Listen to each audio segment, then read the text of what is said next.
अस्सलाम वालेकुम friends, welcome to Laiba health tips. Laiba health tips में तमाम देखने और सुनने वालों को मेरी तरफ से खुश आमदीद। नाजरीन, मैं उम्मीद करती हूँ कि आप सब खैरियत से होंगे। आज मैं आपकी खिदमत में एक नई वीडियो पेश करने जा रही हूँ जिसके इस्तेमाल से आपको बहुत ज़्यादा फ़ायदा हासिल होगा। वीडियो शुरू करने से पहले मेरी एक छोटी सी रिक्वेस्ट है कि जिन हजरात ने मेरे चैनल को सब्सक्राइब नहीं किया वो देर मत करें, मेरे चैनल को अभी सब्सक्राइब करें। मैंने आपकी सहूलत के लिए चैनल का लोगो लगा दिया है। वीडियो की राइट साइड पर आप उस पर क्लिक करेंगे तो मेरा चैनल सब्सक्राइब हो जाएगा ताकि मेरी जितनी आने वाली वीडियोस है आप उसे आसानी से वॉच कर सकें।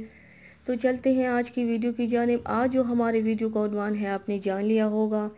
व्यूअर्स, खूबसूरत मेहंदी लगाना हर लड़की की ख्वाहिश होती है और इसी मेहंदी का रंग तेज़ और ख़ूबसूरत हो तो क्या बात है।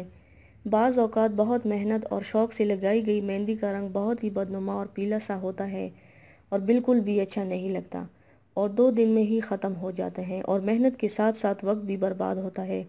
आज की वीडियो में मैं आपको मेहंदी का रंग तेज़ करने और इसे देर तक कायम रखने का मुख्तसर मगर बेहतरीन तरीका बताऊंगी।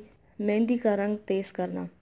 अगर आप मेहंदी का रंग तेज़ करना चाहते हैं तो थोड़ी सी इमली को पानी में भिगो दें और फिर इसे बारीक कपड़े में छान लें और इसका पानी अलग कर लें। अब इस पानी में मेहंदी को घोल कर 20 मिनट के लिए छोड़ दें और फिर देखें कि इसका रंग पहले से कितना ज़्यादा गहरा और ख़ूबसूरत हो गया है और ये रंग देर तक कायम रहेगा। मेहंदी का रंग शर्तिया तेज़ होगा। नोट: ये अमल आप कौन मेहंदी के साथ भी कर सकते हैं और इसे दोबारा कौन में भर कर लगा सकते हैं। तो व्यूअर्स, ये थी मेरी आज की वीडियो। उम्मीद करती हूँ आप सबको पसंद आई होगी। मेरी वीडियो को लाइक और शेयर ज़रूर कीजिएगा, मुझे फ़ीडबैक ज़रूर दीजिएगा।